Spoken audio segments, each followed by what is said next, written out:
The Earth's lungs are burning more than ever before. The Amazon rainforest in Brazil has seen more fires in 2019 than in any year since researchers began tracking in 2013. What caused this? Humans are probably behind the surge. Wait, what? About 99% of the Amazon's fires were started because of human actions, either on purpose or by accident.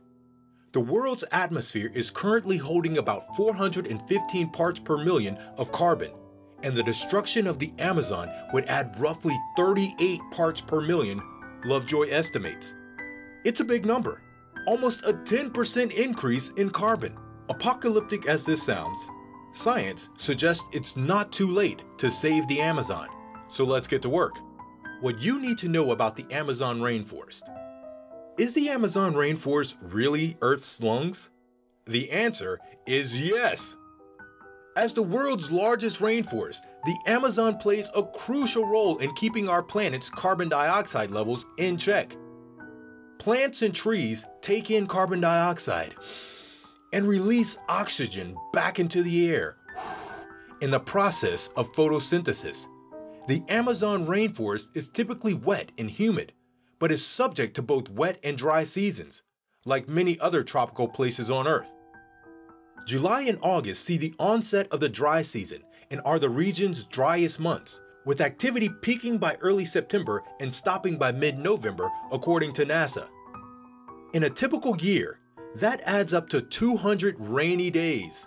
Gloomy, I know. Meaning there will be days of heavy rain, even in the dry season. This is why the Amazon, which covers 2.1 million square miles, is often referred to as the lungs of the planet. The forest produces 20% of the oxygen in the Earth's atmosphere. At least 400 indigenous tribes live in the rainforest, and their cultures and livelihood are intimately linked with the state of the Amazon.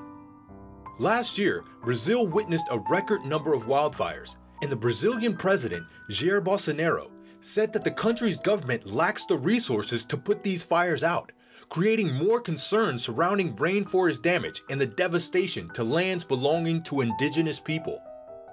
But what exactly causes these fires to begin with? Would you like to know the truth? Keep watching. Season of the Queimada. The time of year when farmers intentionally set fire to the forest and clear the land for agricultural purposes. This is a seasonal cycle called Queimada. Farmers wait for the dry season and they start burning and clearing the area so that their cattle can graze. Every year, in fact, farmers organize a fire day to burn down the forest for new pasture. Those fires can then get out of control. Dry, hot weather helps the flames. Lightning striking a tree and igniting it is the most common weather cause for wildfires. Strong winds can also cause power lines to spark, which can ignite wildfires if there is dry brush and grass nearby. Fires spread in hot, dry, and windy conditions. Warmer temperatures and lower relative humidity make the fuels more receptive to ignition. Dr. Terry Clark, senior scientist at the National Center of Atmospheric Research, has developed a computer model that shows how wind moves on a small scale. Since 1991, he's been converting these models to include wildfire characteristics, such as fuel and heat exchange between fires and the atmosphere. When hot, dry, and windy conditions occur simultaneously, wildfires can spread quickly. The stronger the wind blows, the faster fires spread. The fire generates winds of its own that are as many as 10 times faster than the ambient wind. It can even throw embers into the air and create additional fires, an occurrence called spotting. Wind can also change the direction of the fire, and gusts can raise the fire into the trees, creating a crown fire. It may look pretty, but it's very dangerous. In addition to farmers, illegal loggers and miners sometimes light fires as well in order to destroy evidence of their activities. Bad people. In that sense, climate change and uncontrolled rainforest blazes are interconnected, since hot, dry weather and decreased rainfall, both tied to climate change, make the Amazon more vulnerable to fires. The number of fires in the Amazon increased this year as well, sending smoke thousands of miles across the region, darkening skies all the way to Sao Paulo, Brazil's largest city.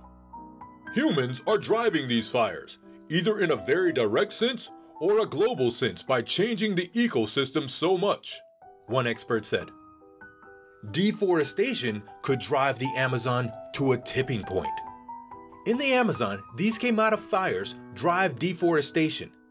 Data from Brazilian satellites indicated that about 3 football fields worth of Amazonian trees fell every minute last month. Oh my goodness, just imagine how many trees that is. The total deforested area in July was up 39% from the same month in the year of 2018. The tropical trees and the fauna they support would disappear, releasing up to 140 billion tons of stored carbon into the atmosphere and causing an uptick in already rising global temperatures. Well, we've definitely felt those rising temperatures over the past year.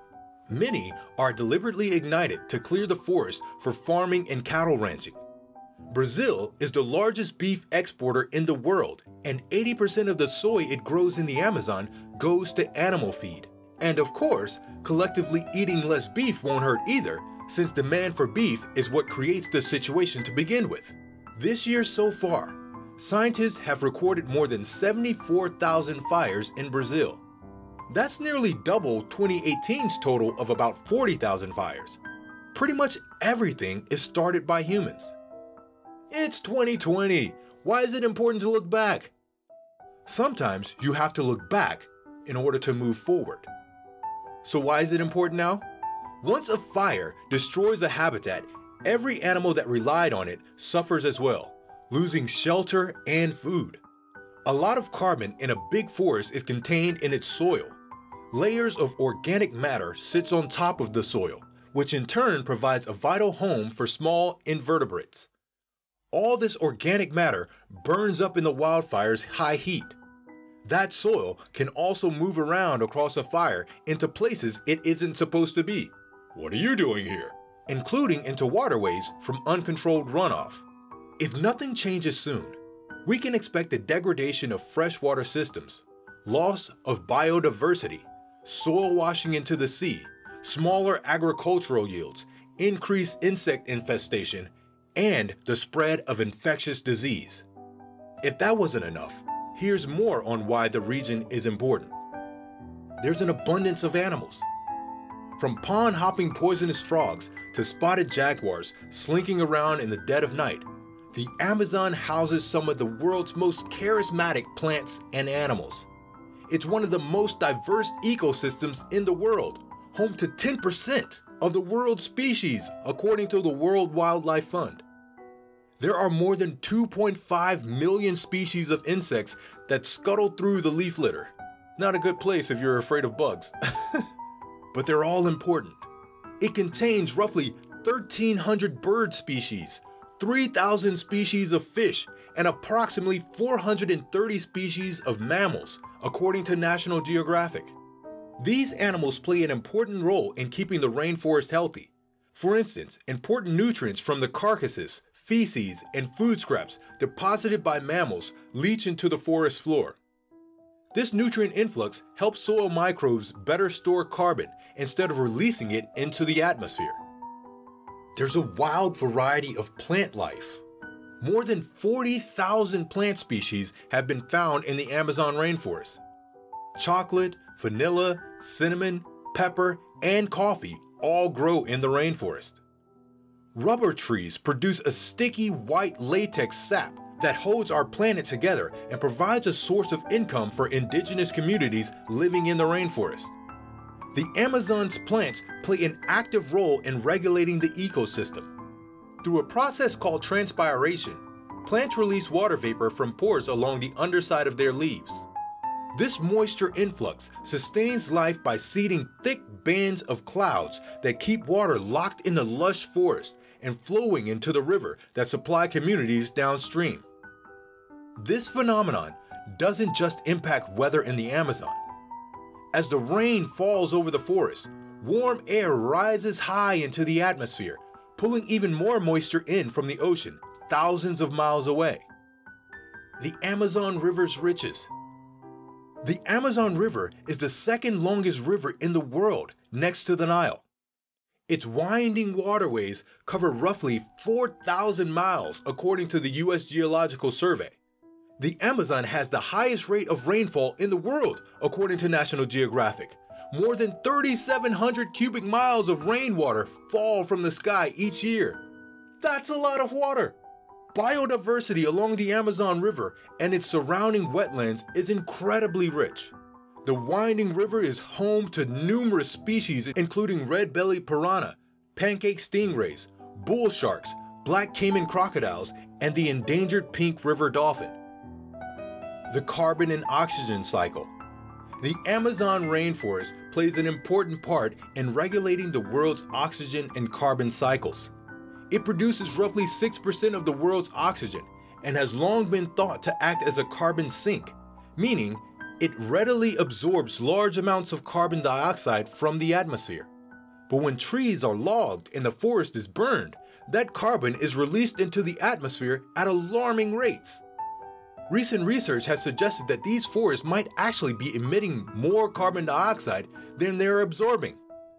Luckily, if we're able to conserve large parts of the fragile ecosystem, scientists believe we may be able to restore its status as a carbon sink. To stay up to date with the latest videos and cool facts, make sure you subscribe to this YouTube channel. Hit the thumbs up, and if you like, share the video with the world.